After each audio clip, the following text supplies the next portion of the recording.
नमस्कार, जय महाराष्ट्र. खरं तर आज सकाळी 9:30-9च्या दरम्यान अचानकपणाने एक बातमी सोशल मीडियाच्या माध्यमातून बघायला आणि ऐकायला मिळाली. राज्याचे उपमुख्यमंत्री आणि महाराष्ट्रातले एक धुरंधर, परखड, हजरजबाबी, निर्णयक्षम असलेले नेतृत्व आदरणीय उपमुख्यमंत्री अजितदादा पवार यांचं अपघाती निधन झालंय. खरं तर महाराष्ट्राच्या मातीत अशा प्रकारचं नेतृत्व होणे नाही.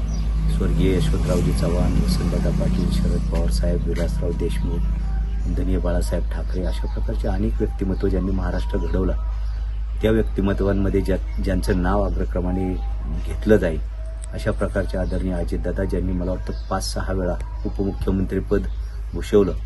आणि खरं तर दादांची एक वेगळी शैली असायची. अलीकडच्या काळामध्ये काही कामाच्या निमित्तानं मुंबईला सह्याद्री अतिथीगृहावरती दादांना भेटण्याचा योग आला. आदरणीय आमदार शरददादा सोनवणे आणि आम्ही काही कार्यकर्ते होतो.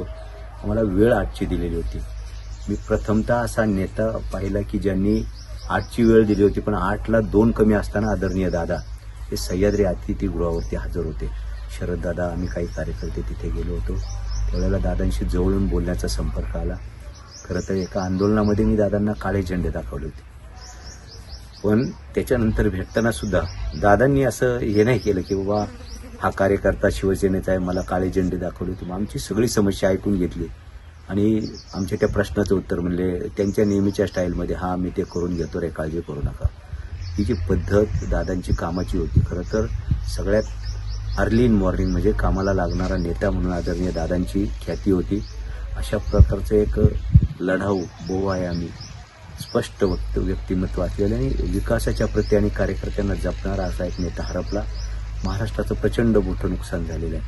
शेवटी पक्ष कोणताही असला तरी दादांची जी कामाची पद्धत होती. मी जिल्हा परिषदेत असताना यशदाला आमचं ट्रेनिंग होतं आणि तिथे ट्रेनिंगच्या समारोपाला आदरणीय दादा आलेले होते आणि त्यावेळेला विरोधी पक्षातला सदस्य म्हणून मला बोलण्याची संधी आदरणीय दत्तामामांनी दिली होती. माझ्या त्या भाषणावरती खुश होऊन दादांनी मला जवळ बोलावून घेतलं. मामाला विचारलं कोण हा. या गोष्टीला साधारणतः 14-15ची गोष्ट असेल. म्हणजे असा विरोधातल्या माणसांना देखील जवळ घेऊन त्यांना शाबासकी देणारा असा एकमेव नेता आदरणीय अजितदादांच्या रूपाने गेलाय. महाराष्ट्राचं प्रचंड मोठं नुकसान झालं. अशा या महान नेत्याला माझ्या खंडागळे परिवाराच्या वतीनं, शिवसेना परिवाराच्या वतीनं भावपूर्ण आदरांजली वाहतो. ओम शांती, जय गुरुदेव.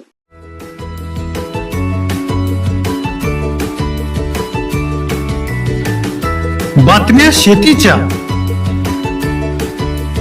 बातम्या मातीच्या, बातम्या अन्यायाच्या, गुन्हेगारीच्या,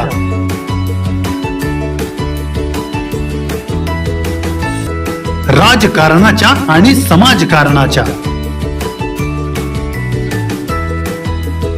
शोषणाविरुद्ध बुलंद आवाज, जनसामान्यांच्या हुंकाराची गाज, सत्कार्याला प्रोत्साहन,